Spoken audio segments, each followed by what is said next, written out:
Fala, gente, tudo bem com vocês? No estudo do Céu e Inferno de hoje, a gente vai ver os dois últimos espíritos do nosso livro, tá? São histórias bem bacanas. Mas antes de a gente iniciar nosso estudo, vamos fazer a nossa prece. Vamos pensar em Jesus, agradecendo sempre aos amigos espirituais a oportunidade de aprendizado, de estudo, Jesus. Ampara nossos pensamentos, ampara nosso coração, sempre pedindo proteção e auxílio no nosso dia a dia, proteção aos nossos amigos, proteção aos nossos familiares, Jesus. Que possamos encerrar mais uma prece e iniciar o estudo do dia de hoje. Então vamos lá, galera. Primeiro espírito, são dois espíritos que a gente vai ver hoje, tá? O primeiro deles é Anna Bitter, tá bom? Então ele começa falando, eu vou ler algumas partes aqui e a gente vai comentando sobre isso, tá bom? Então ele começa falando assim, a perda de um filho adorado é motivo de acerbo pesar. Ver, porém, o filho único, alvo de todas as esperanças, depositário de todas as afeições, definhar aos olhos vistos. Então, assim, o foco desse espírito, né, se baseia mais no pai, tá? Então, esse espírito era um filho único, era uma filha, né? E que, imagina a situação de um filho único, a situação de um pai que vê o filho, que ele vai contar aqui, por uma doença que eles tentaram, buscaram a medicina, a ciência, mas infelizmente não conseguiram. Então, imagina para uma família toda, né? Fica essa esperança de lutar por uma solução e, no fim, não conseguir. Então, para esse pai, por incrível que pareça, foi muito mais difícil do que para a própria filha que estava passando por essa doença, né, inexplicável, vamos dizer assim. Tá? Então, ele continua falando assim, né? Esta era uma situação do pai de Anna Bitter, que por isso se entregou a um íntimo desespero. Então, como eu falei, né, o pai ficou muito sofrido, né? Ele se abalou demais com essa situação. Então ela continua falando, né?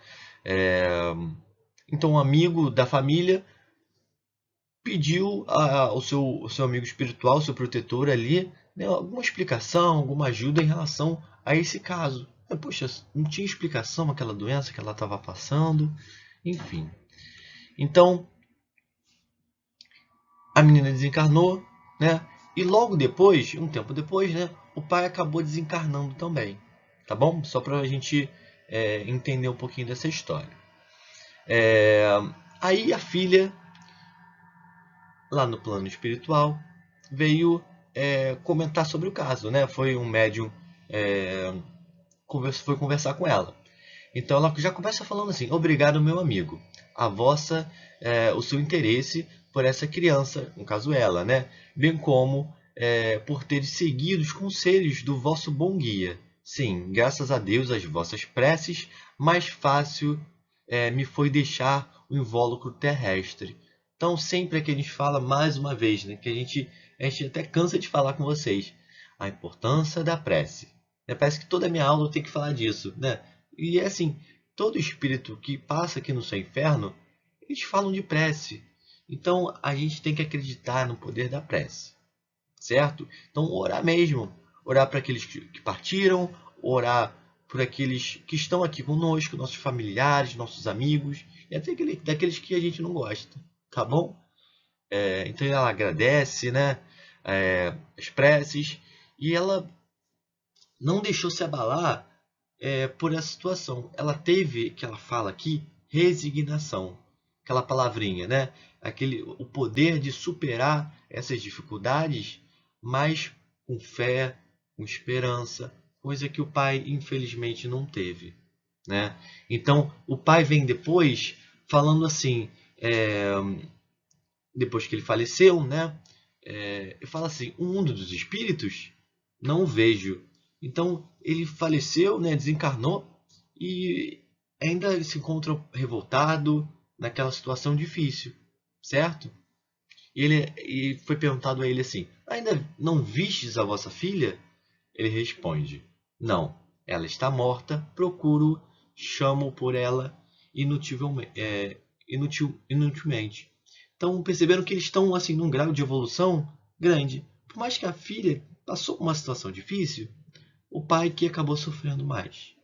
E ele não soube lidar com essa dificuldade. Tá bom? E agora, o próximo espírito, gente, é assim, uma das histórias mais legais que eu li assim, né, do céu e inferno.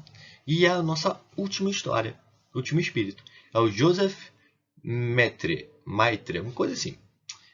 Então ele fala assim, olha, era uma pessoa muito bacana, muito legal, e ele começa falando assim, aos 20 anos ele perdeu a visão, então ele ficou cego.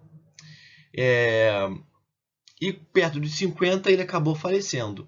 Mas ele fala assim, 10 anos antes disso, então quando ele tinha uns 40 anos de idade, ele acabou ficando surdo.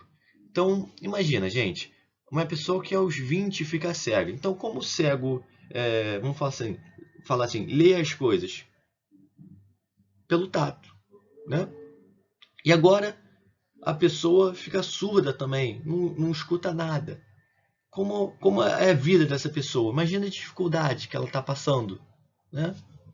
Então, ele fala assim, não ver e não ouvir é um duplicado suplício. Então, a dificuldade, que prova difícil que ele teve que passar, certo? Então, uma história bem bacana. Então, ele conta um pouquinho da vida, como era a vida dele, né? E fala o seguinte, antes de tudo, importa dizer que era a segunda vez que eu espiava a privação da vista. Então, era a segunda encarnação dele que ele ficou cego. Então, assim, vamos falar assim, ele acabou não aprendendo nessa primeira encarnação e nessa segunda encarnação teve que voltar com essa mesma situação, né, de ser cego. Ele fala assim, decorrência de excessos de todo gênero que arruinando-me a saúde, me enfraqueceram o organismo. Então ele teve nessa primeira encarnação que ele ficou cego, acabou ficando teve muito excesso na vida dele, né? Continua falando o seguinte, ele, por mais que nessa situação, né, difícil, ele não reclamava, ele não tinha essa revolta. Por quê? Porque ele tinha aprendido, certo? De alguma maneira, de ter fé, de ter uma esperança que as coisas iam melhorar. Ele até conta que na primeira passagem, né, na primeira encarnação, que ele estava cego, quando ele desencarnou, ele mesmo assim não conseguia enxergar. Olha que doideira! Mesmo desencarnado, ele ainda mantinha essa coisa de não enxergar. Depois, passou um tempo, né? Ele conseguiu superar isso. Mas ele fala, né? Reencarnei trazendo a fé. Então, ele tinha que passar por essa prova. Ele tinha que aprender e superar isso, né? De maneira forte, com esperança, com fé, certo? E ele fala assim, a última frase do livro, últimas frases, ele fala o seguinte: amigos, eis aí a minha história. E se o meu exemplo puder esclarecer quaisquer dos meus irmãos encarnados, de modo a evitarem a má ação que pratiquei, terei por principiado o resgate da minha dívida. Olha que bacana. Então, ele trouxe essa imagem e esse texto assim da vida dele para ajudar a gente, para que a gente possa aprender com os erros dele que ele passou, para que a gente não faça o mesmo. Olha que bacana. Então esse livro mostra para a gente assim que a gente tem vários tipos de espírito com diversos graus de evolução e que a gente sempre tem que ter fé, orar sempre e sempre buscar o nosso crescimento. Por mais que a gente passe por alguma dificuldade, a gente mantém nossas orações, né? E com nossa fé, vamos falar assim, inabalável, aquela que nunca há dúvida, né? E assim, acho que encerrou bem esse livro e com uma história muito bacana desse espírito, tá bom? Um beijo grande no coração de vocês. Fiquem bem, tá bom, gente? Até a próxima aula. Beijão. Tchau, tchau.